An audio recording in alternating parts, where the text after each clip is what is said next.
Whether you should keep your computer running 24/7 or shut it down after use can come down to quite a few different factors. There's so many different computer types, sizes, usage needs, power settings, equipment within, and therefore performance differences that there's not always a one-size-fits-all answer.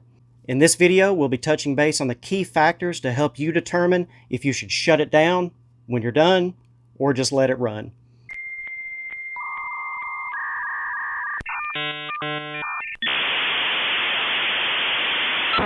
Let's start with one of the most basic computer components, the fan.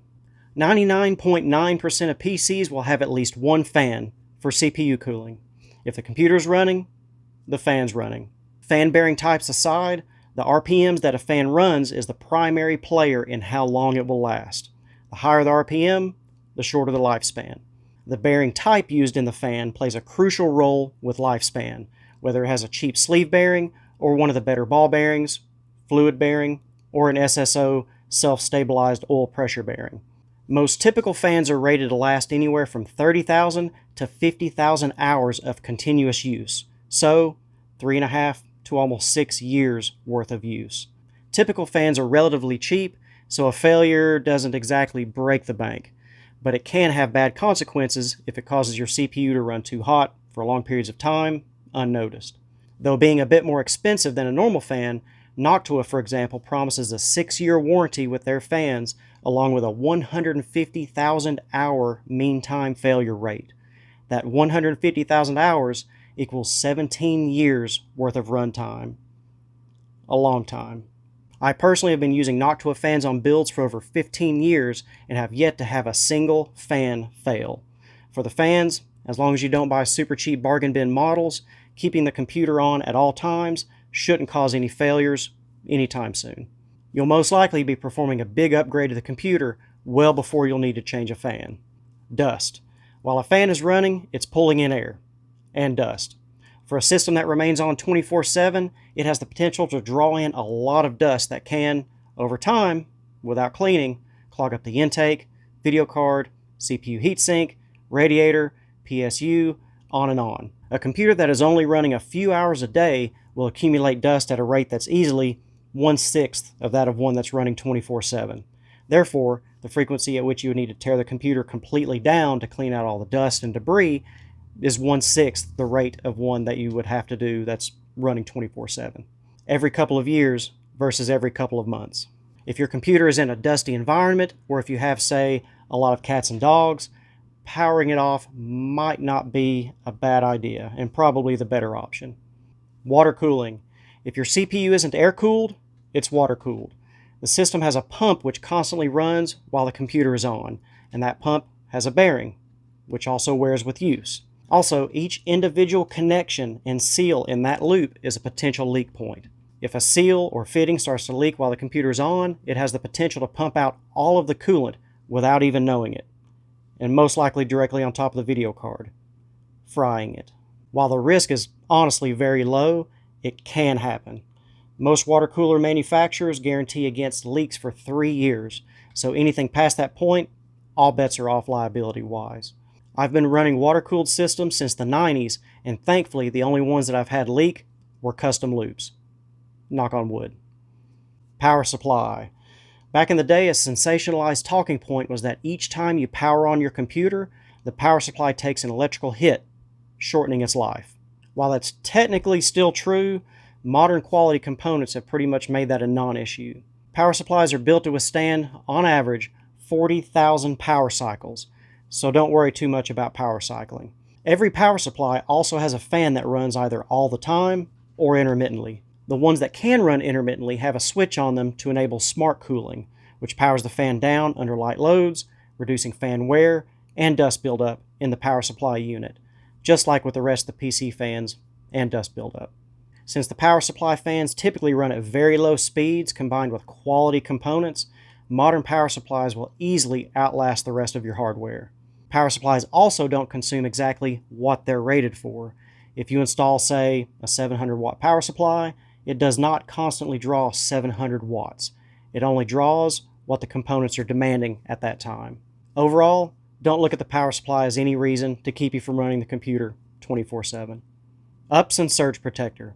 Whether the computer is on all the time or part-time, always use a surge protector to safeguard against power surges, blackouts, and brownouts. If you can, always run an UPS, or an uninterruptible power supply, with a battery.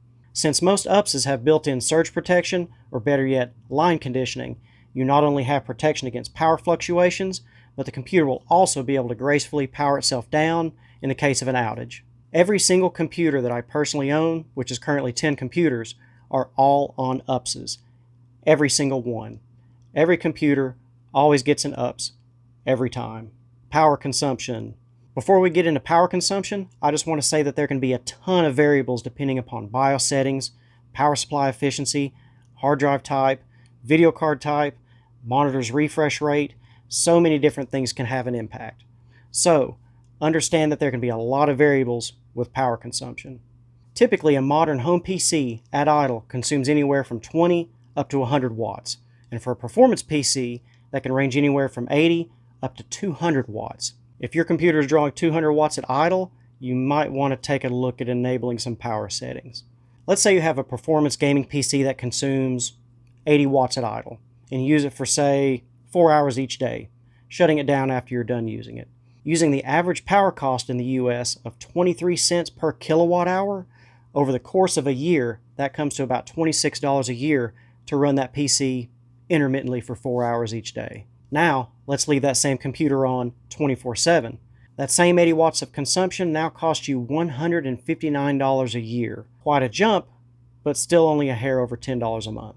Let's step things up a bit and use a Dell PowerEdge server in a home lab setting, as an example. A 12th gen Dell R720 with dual CPUs and not enabling any power efficiency features can easily make them idle upwards of 230 watts, making the cost skyrocket to $457 each year. Power consumption is most likely the single most important factor with the entire equation of whether you should leave it on or not. Capacitors. Modern solid capacitors used on motherboards, video cards, and in power supplies last much longer than their older, cheap cousins. A lot longer. Many capacitors used in PC components from '99 up until 2007 were very cheap, but plagued with random failures. That time period was literally called the capacitor plague and affected nearly every single manufacturer. The majority of those capacitors blew out and failed within just a couple of years of use, so most of those are already in landfills by now.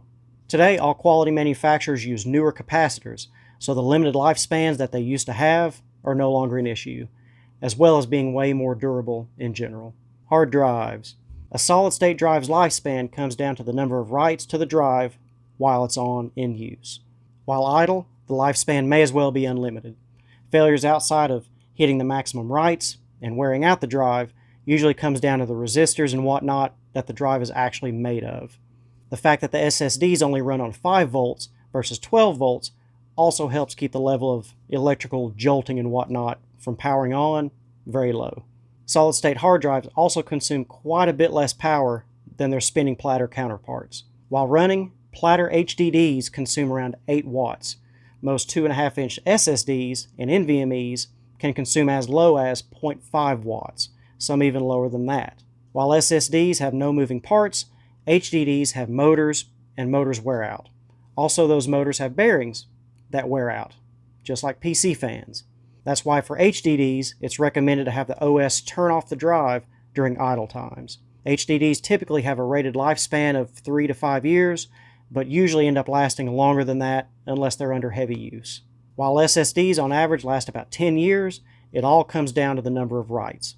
So, in that aspect, feel free to keep the computer running 24/7 if you want. Monitor.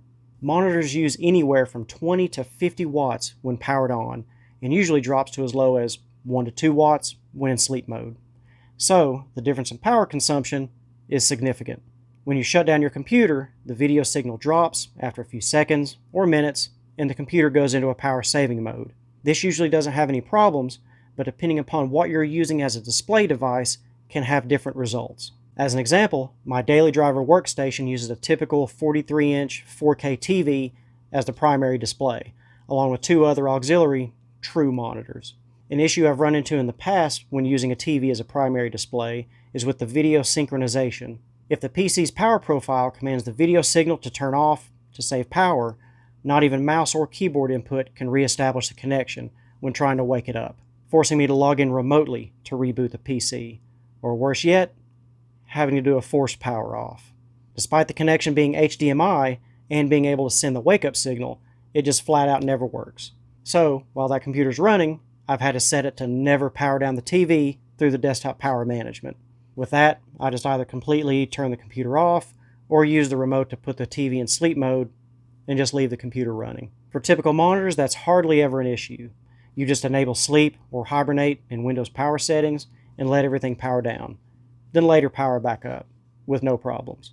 If you're keeping the computer on, at minimum let it put the monitor to sleep while you're not using it, as the monitor plays a considerable role with power consumption. With the use of modern technology being put into components, reliability has come a long way since the early days, and it all pretty much boils down to your power bill. If money's super tight, turn it off. If that $20 a month isn't a deal breaker, leave it on, let it rip, and don't worry about a thing. Except maybe the nasty dust.